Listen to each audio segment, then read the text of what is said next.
Hallo, herzlich willkommen zur mündlichen TLC-Prüfung. Mein Name ist Frau Mia und das ist Herr Koch.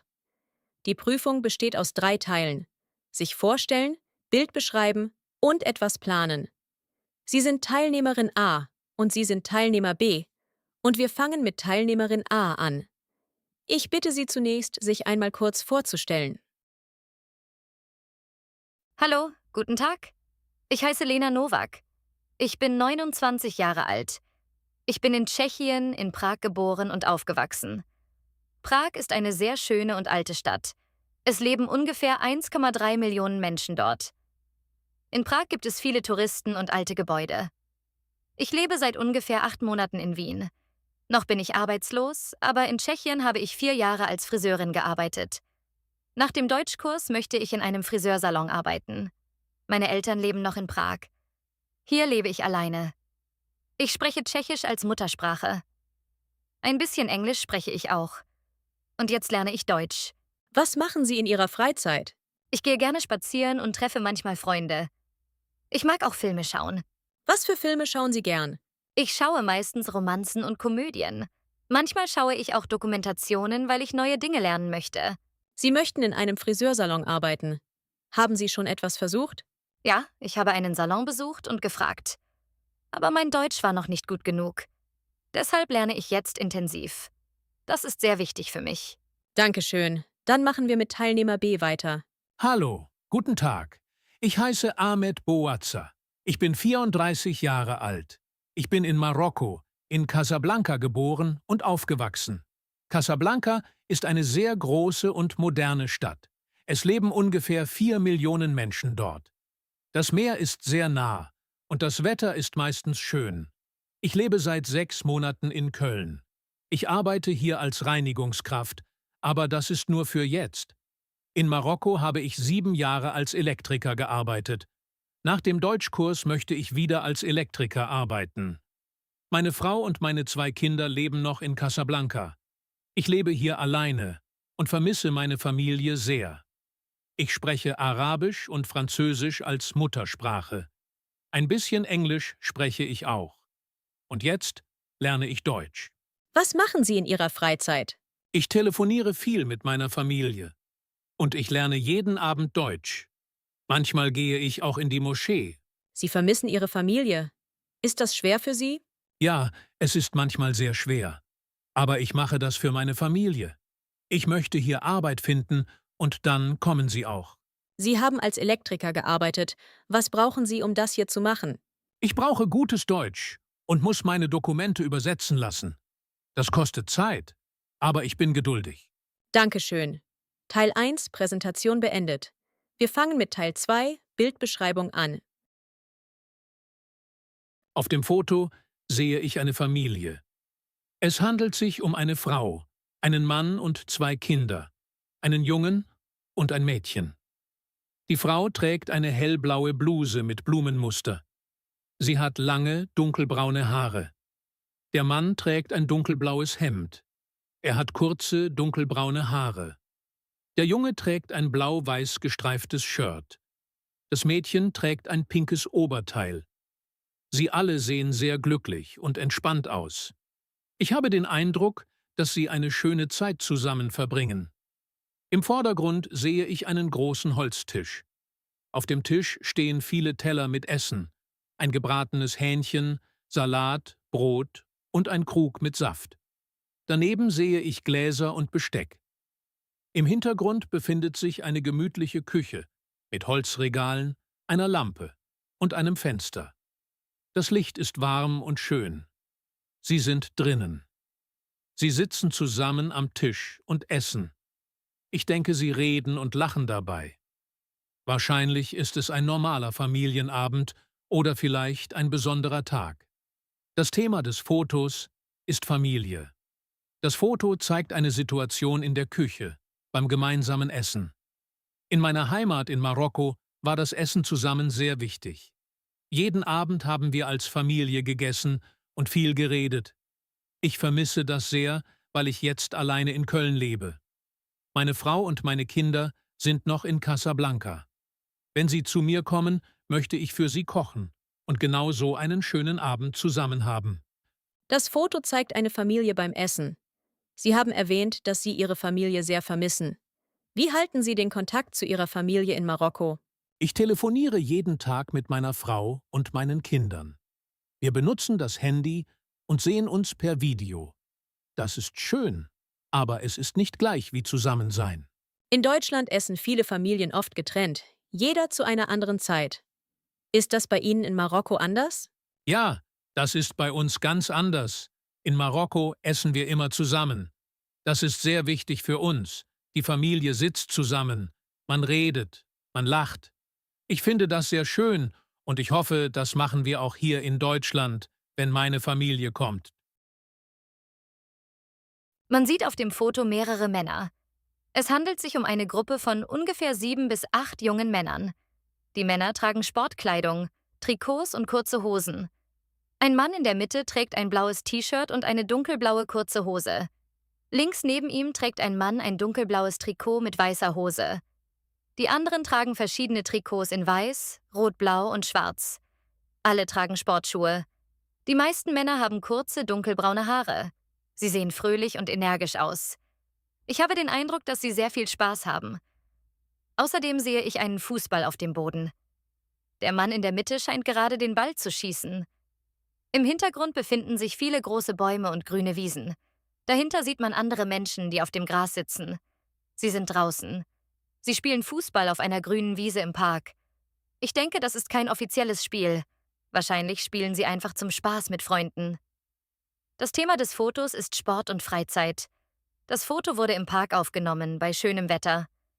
In meiner Heimat in Tschechien habe ich früher oft mit meinen Freunden Sport gemacht. Wir sind meistens ins Fitnessstudio gegangen oder haben im Park spaziert.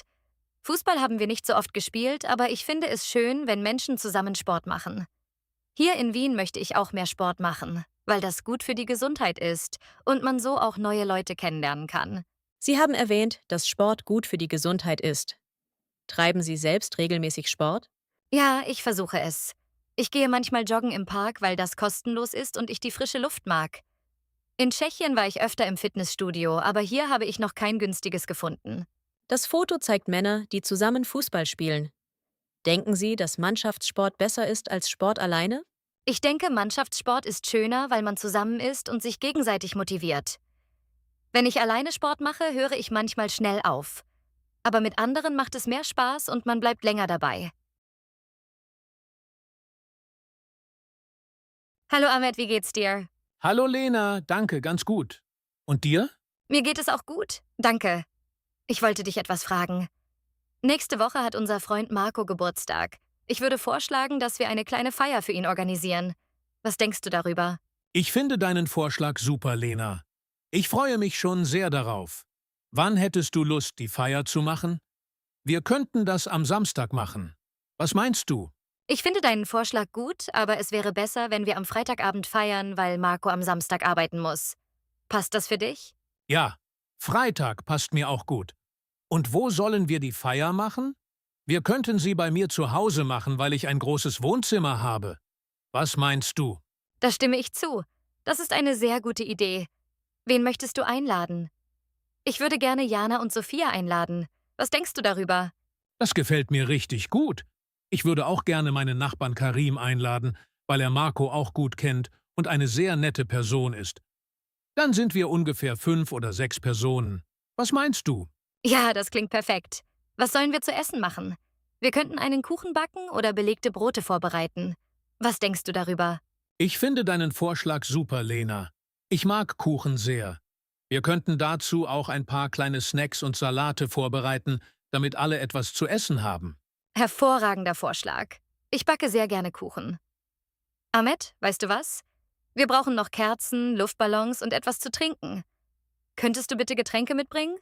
Ich kaufe die Dekoration. Nein, nein, Lena, du kannst dich um den Kuchen kümmern. Ich hole die Getränke und die Dekoration, dann ist alles erledigt. Ich habe eine Frage. Kannst du gut backen? Ja, kein Problem. Ich backe sehr gerne. Keine Sorge, der Kuchen wird lecker. Das ist toll.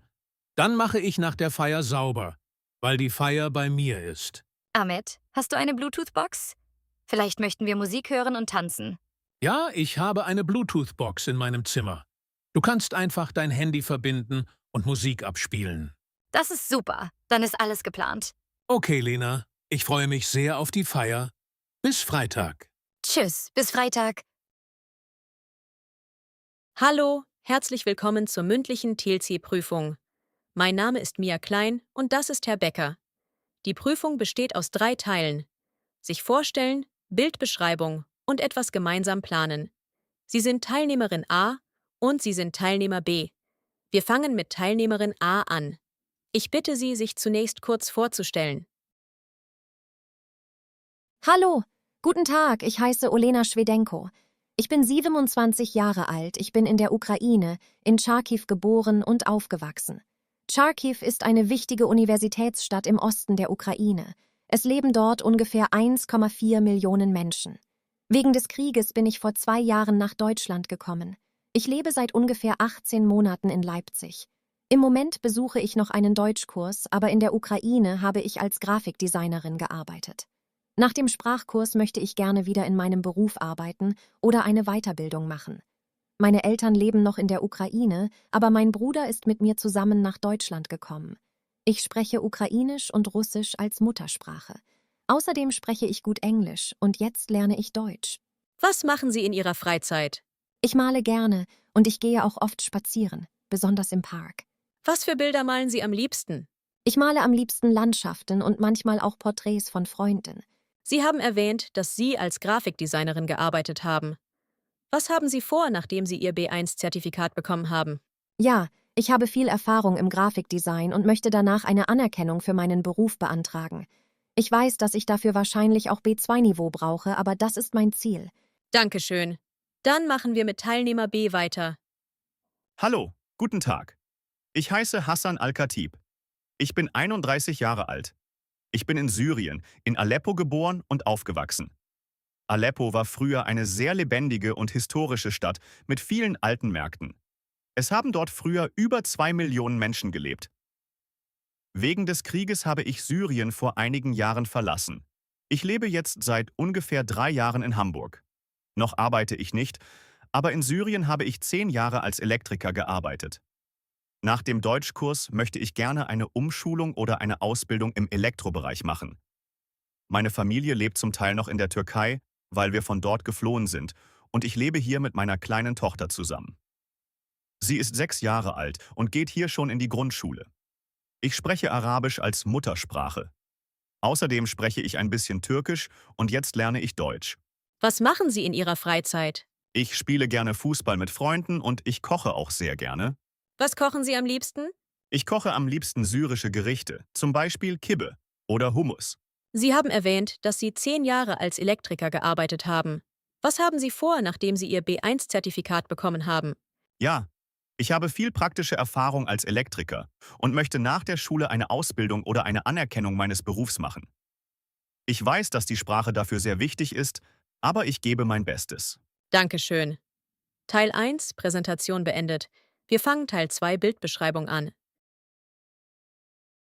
Auf dem Foto sehe ich eine Familie im Park. Im Vordergrund sitzen eine Frau und ein Mann auf einer rot-weiß karierten Picknickdecke. Im Hintergrund sehe ich 3 Kinder, die zusammen Frisbee spielen. Die Frau trägt ein rosa T-Shirt und kurze Jeansshorts. Der Mann trägt ein dunkelblaues T-Shirt und eine beige Shorts. Die Kinder tragen einfache T-Shirts und kurze Hosen, weil das Wetter warm ist. Die Frau hat blonde, glatte Haare und der Mann hat kurze, dunkle Haare mit einem kleinen Bart. Die Frau und der Mann sehen sehr glücklich und entspannt aus. Sie lachen zusammen und scheinen einen schönen Moment zu genießen. Die Kinder im Hintergrund sehen fröhlich und energisch aus, weil sie rennen und spielen. Außerdem sehe ich einen Picknickkorb mit Brot, Trauben, Äpfeln und einer Flasche Saft. Im Hintergrund sehe ich viele grüne Bäume und Sonnenlicht zwischen den Blättern. Die Familie ist draußen im Park. Sie sitzen auf der Wiese unter den Bäumen. Die Eltern packen den Picknickkorb aus und holen das Essen heraus. Die Kinder spielen mit einer Frisbee und rennen über die Wiese. Ich glaube, es ist ein warmer Sommertag und die Familie verbringt zusammen Zeit in der Natur. Das Thema des Fotos ist Familie und Freizeit. Das Foto wurde wahrscheinlich an einem sonnigen Wochenende in einem Park aufgenommen. In meiner Heimat, in der Ukraine, haben wir früher auch oft Picknicks mit der Familie gemacht, besonders im Sommer. Wir sind in einen Park gefahren und haben zusammen gegessen und gespielt. Hier in Deutschland mache ich das jetzt auch gerne mit meinem Bruder. Wir gehen oft in den Park und genießen die Natur zusammen. Machen Sie auch manchmal Picknicks mit Ihrer Familie oder mit Freunden? Wo und wie oft? Ja, ich mache das gerne. Hier in Deutschland gehe ich oft mit meinem Bruder im Sommer in den Park und wir machen ein kleines Picknick zusammen. Was für Aktivitäten machen Sie gerne draußen, wenn das Wetter schön ist? Wenn das Wetter schön ist, gehe ich gerne spazieren oder ich male draußen im Park. Das macht mir sehr viel Spaß. Auf dem Foto sehe ich einen Mann. Er steht auf einem Gehweg vor einem roten Backsteinhaus. Der Mann trägt eine graubraune Jacke und eine blaue Jeans. Außerdem trägt er Handschuhe und eine Stofftasche an seinem Arm. Er hat kurze graue Haare. Der Mann sieht konzentriert und ruhig aus. Er scheint sehr sorgfältig zu sein, weil er genau hinschaut, was er in die Tonne wirft. Außerdem sehe ich 4 verschiedene Mülltonnen. Eine gelbe, eine blaue mit einem Recycling-Symbol, eine schwarze und eine braune. Im Hintergrund sehe ich eine ruhige Straße mit parkenden Autos und vielen grünen Bäumen. Der Mann ist draußen auf der Straße vor seinem Haus. Er sortiert seinen Müll und wirft etwas in die gelbe Tonne. Ich glaube, er trennt Papier, Plastik und Restmüll, weil das in Deutschland sehr wichtig ist. Das Thema des Fotos ist Mülltrennung und Umwelt. Das Foto wurde wahrscheinlich vor einem Wohnhaus in einer ruhigen Straße aufgenommen. In meiner Heimat, in Syrien, hatten wir früher kein so striktes System für Mülltrennung. Wir haben den Müll meistens zusammen in eine Tonne geworfen. Hier in Deutschland war das für mich am Anfang neu und ein bisschen kompliziert, weil es so viele verschiedene Tonnen gibt. Jetzt habe ich mich daran gewöhnt und ich finde es gut für die Umwelt. Wie war das mit der Mülltrennung in Ihrer Heimat? War das auch so wichtig wie hier in Deutschland? Nein, in Syrien war das nicht so streng. Wir haben den Müll meistens zusammen in eine Tonne geworfen, ohne ihn zu trennen. War es für Sie am Anfang schwierig, sich an das System hier zu gewöhnen? Ja, am Anfang war es ein bisschen kompliziert für mich, weil es so viele verschiedene Tonnen gibt. Aber jetzt habe ich mich daran gewöhnt und ich finde es wichtig für die Umwelt. Hallo Hassan, wie geht's dir? Hallo Olena, danke, ganz gut. Und dir? Mir geht es auch gut. Ich habe heute frei und das Wetter ist so schön. Ja, es ist wirklich schön, dich so glücklich zu sehen. Dankeschön. Ich würde vorschlagen, dass wir zusammen eine kleine Geburtstagsfeier für Elif organisieren. Was denkst du darüber? Ich finde deinen Vorschlag super, Olena. Ich freue mich schon sehr darauf. Wann hättest du Lust zu feiern? Wir könnten das am Freitag machen. Was meinst du? Ich finde deinen Vorschlag gut, aber es wäre besser, wenn wir am Samstag feiern, weil ich am Freitag einen Termin habe. Passt das für dich? Samstag passt mir auch gut. Wo möchtest du feiern? Ich würde gerne bei mir zu Hause feiern. Was denkst du darüber? Da stimme ich zu. Das ist eine gute Idee, weil deine Wohnung groß genug ist. Wen möchtest du noch einladen? Ich möchte Bodan einladen, weil er ein guter Freund von Elif ist. Das gefällt mir richtig gut. Was sollen wir für die Feier vorbereiten? Wir könnten einen Kuchen backen oder kleine Snacks machen. Was meinst du? Ich finde deinen Vorschlag super, Hassan. Ich mag selbstgemachten Kuchen. Wir könnten dazu auch ein paar salzige Snacks und Getränke vorbereiten. Hervorragender Vorschlag. Ich liebe Schokoladenkuchen. Hassan, weißt du was? Wir sollten zum Supermarkt gehen, weil wir zu Hause keine Eier und keine Schokolade mehr haben. Könntest du bitte die Schokolade mitbringen? Ich kaufe die Eier und die Getränke. Nein, Olena, du kannst zu Hause bleiben. Ich hole schnell alles, dann bin ich gleich wieder da. Ich habe eine Frage. Kannst du backen? Ich backe nämlich nicht so gerne. Okay, kein Problem. Ich backe sehr gerne. Keine Sorge. Das ist toll. Danach mache ich die Deko und räume die Wohnung auf. Hassan, hast du ein Geschenk für Elif? Vielleicht könnten wir zusammen ein Buch oder eine Kerze kaufen. Ja, das ist eine gute Idee. Ich kann das Geschenk besorgen, wenn ich im Supermarkt bin. Das ist super. Hast du auch einen Lautsprecher? Vielleicht möchten wir bei der Feier Musik hören. Ja, ich habe einen Lautsprecher zu Hause. Du kannst ihn aus dem Regal nehmen. Das ist perfekt. Okay, Olena, ich komme gleich wieder. Bis bald. Tschüss!